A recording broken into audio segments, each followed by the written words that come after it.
In the second of the two modules devoted to activity ratios, we shift our attention to measures focused on receivables and payables, as well as the working capital cycle, which combines the various ratios into one commonly applied metric. To measure the efficiency with which a business manages its trade receivables, in particular the speed with which it collects amounts due from customers to whom it made sales on credit terms, analysts typically employ the receivables collection period, which you may also find being referred to as receivables days.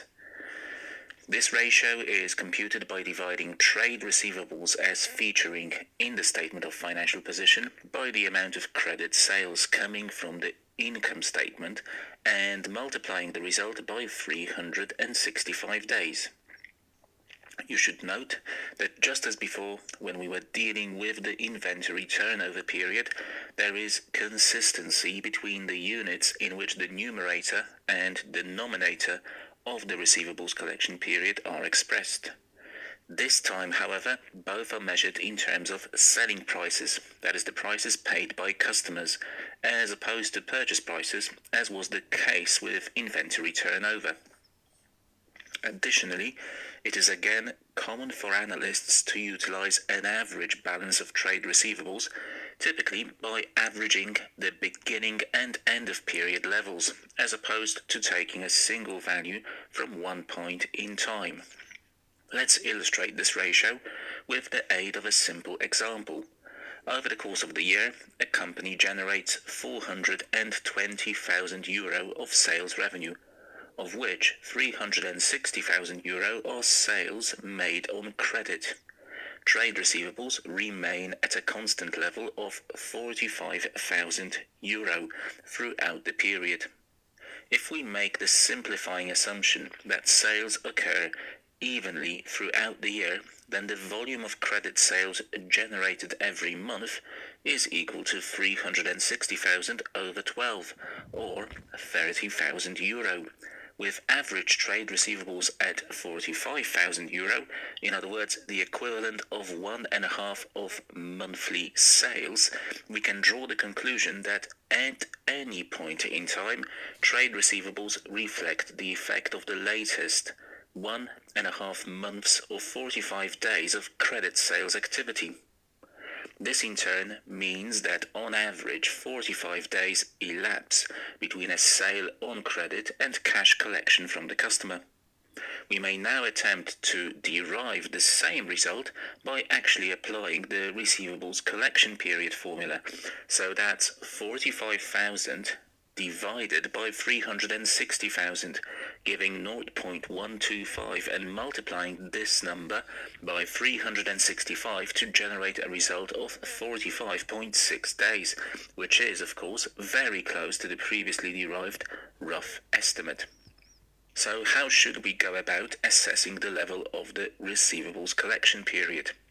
Just as with inventory turnover, a short collection period is typically desirable as it usually indicates efficient credit and collection policies. On the other hand, it may also signal that the company's collection policies are too strict, suggesting the possibility that sales are being lost to competitors offering more lenient terms. A relatively low receivables turnover ratio would typically raise questions about the efficiency of the company's credit and collections procedures. As with ratios focused on the efficiency of inventory management, it is important to compare the computed results with those calculated for comparable companies operating within the same industry.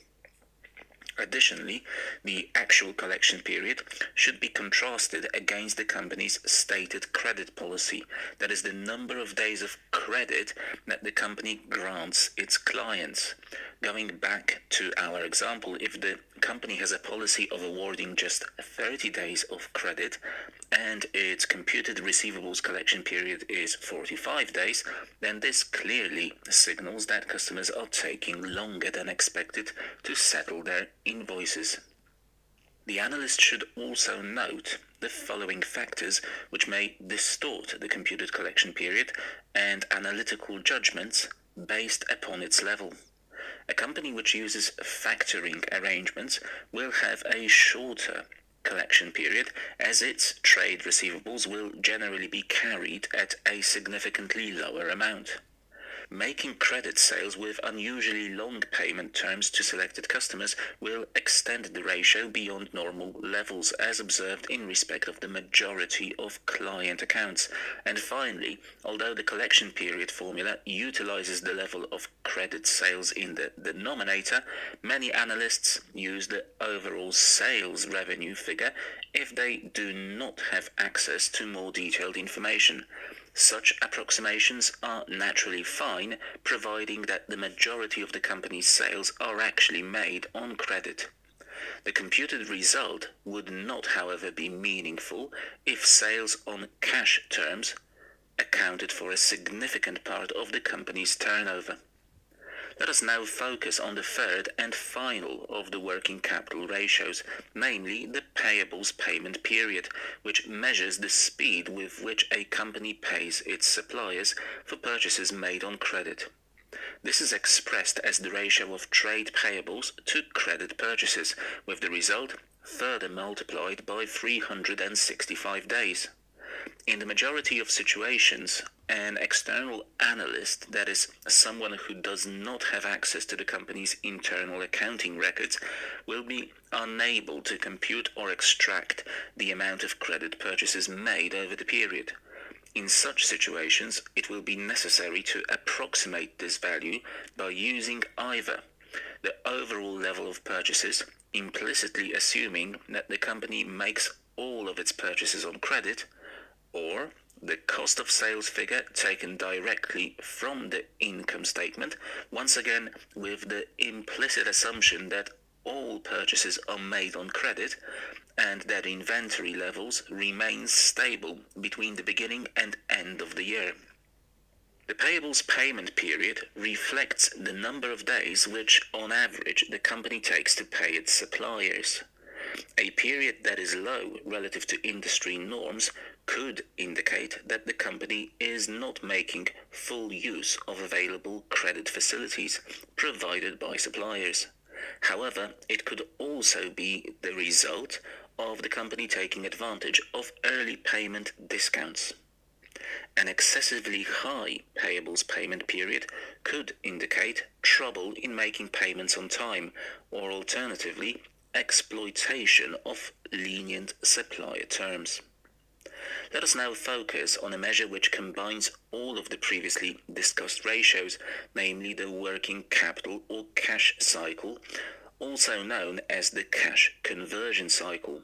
This is computed by adding the company's inventory turnover period and the receivables collection period and deducting the payables payment period. The cycle reflects the amount of time that elapses from the point of making payment to suppliers until the point when cash is collected from customers. In the typical course of events, a company will purchase inventory on credit, incurring accounts payable. The company will then sell that inventory on credit, increasing accounts receivable. Afterwards, it will pay cash to settle its accounts payable and will collect cash from accounts receivable.